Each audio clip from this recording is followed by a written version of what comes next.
I'm Tracy Baxter with today's Record Newswatch. It sustained damage as the result of Hurricane Irene. Now the Village Hall in Washingtonville is coming down. Demolition began yesterday on the West Main Street building and was being overseen today by Mayor Kevin Hudson. Since Irene, Village Hall business has been conducted in a former health club building on West Main Street.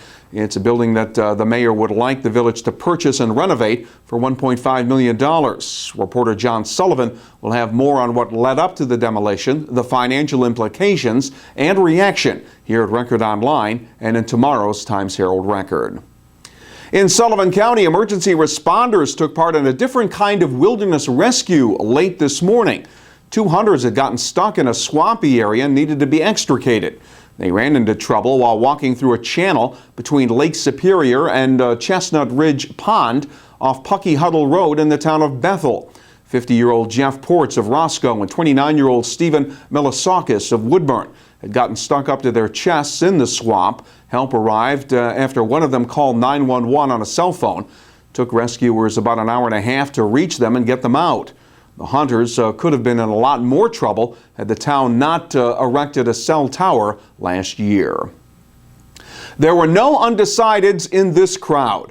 The hundreds of people who showed up for public hearings at SUNY Sullivan yesterday all came with a strong opinion, either for or against fracking, the method of natural gas drilling that has divided Catskills residents. This was the latest in a series of hearings held by the state DEC on Governor Cuomo's planned permitting process for gas drilling. A spokesman for the group Clean Growth Now says getting the gas from the region's Marcellus Shale will boost the economy and reduce unemployment. There are 750,000 people out of work in New York State today, and this can provide hundreds of thousands of jobs in the most depressed areas of New York State, and we're hopeful that this does. In addition to that, the revenue generated from the gas production can create opportunity and revenue for local governments and local institutions that today are struggling to stay above water. Those opposed to fracking were making their voices heard as well. They say studies show that that method of drilling can't be done safely and will pollute drinking water and damage the environment. It's been shown, it's documented through modeling. It's not a question of if the contaminants will come out, it's a question of when and where. And that's unacceptable for New Yorkers. It's unacceptable for our health. It's unacceptable for our environment. Supporters of gas drilling are hoping the state will begin issuing permits next year. Opponents like Catskill Mountain Keeper vow to do all they can to keep that from happening. In Kingston, several Ulster County residents spoke out at a public hearing against the plan that would transfer the operation of the county-owned Golden Hill Nursing Home to a local development corporation, which would then sell the facility to a private owner. Ulster County Executive Michael Hine says without the sale, the county faces an $8 million budget shortfall in the 2012 budget that would mean a tax levy increase or deep cuts in county services. Opponents say the shift to privatization would jeopardize residents and the current staff.